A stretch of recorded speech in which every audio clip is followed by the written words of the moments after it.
Naitwa William Kiberiti Lwinga, mwenyekiti wa chama cha msingi Juhudi ambacho kinapatikana kijiji cha Uyogo, kata ya Songambele, wilaya ya Urambo.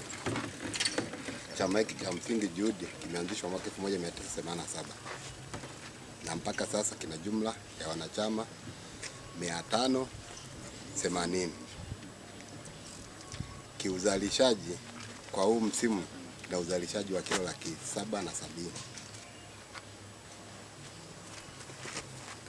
Kwanza kabisa niweze kumshukuru Mama Samia kwa jitihada zake nyingi ambazo anazozionyesha na ambazo zimeweza kufanikisha zao letu la tumbaku, kwani amekuwa ni mtu makini sana kwa kusaidiana wasaidizi wake.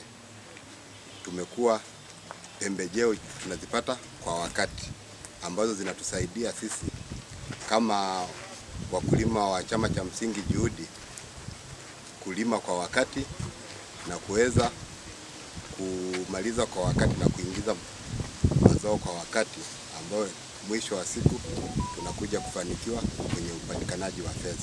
Kwa majina naitwa Salima Rajabu Chomola, ni mkulima wa chama cha msingi Kaliwalulo. Mimi kama mkulima wa Kaliwalulo napenda kumpongeza mama kutokana na zao letu lilipofikia. Sisi wa mama tumefaidika kwa sababu tumelima, tumepata mahitaji yetu, tumejenga nyumba, tunasomesha watoto. Tunamwomba mama azidi kutusaidia na kutuboreshea zao hili. Kutokana na changamoto ndogo ndogo tunazozipitia kupitia makampuni haya, tunaomba usimamizi uwe mzuri kwenye masoko ili tupate kipato chetu na sisi kama wamama kikue na tuweze kujiwezesha sisi wenyewe.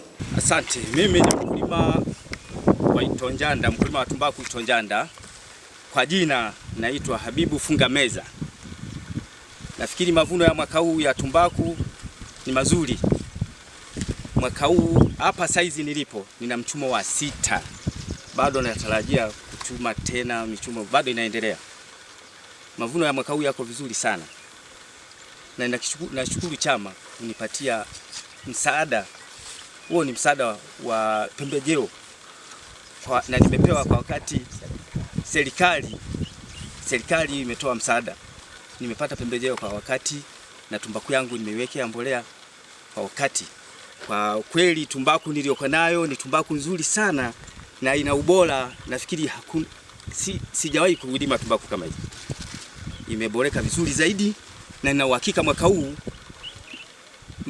kipato changu kitakuwa kizuri.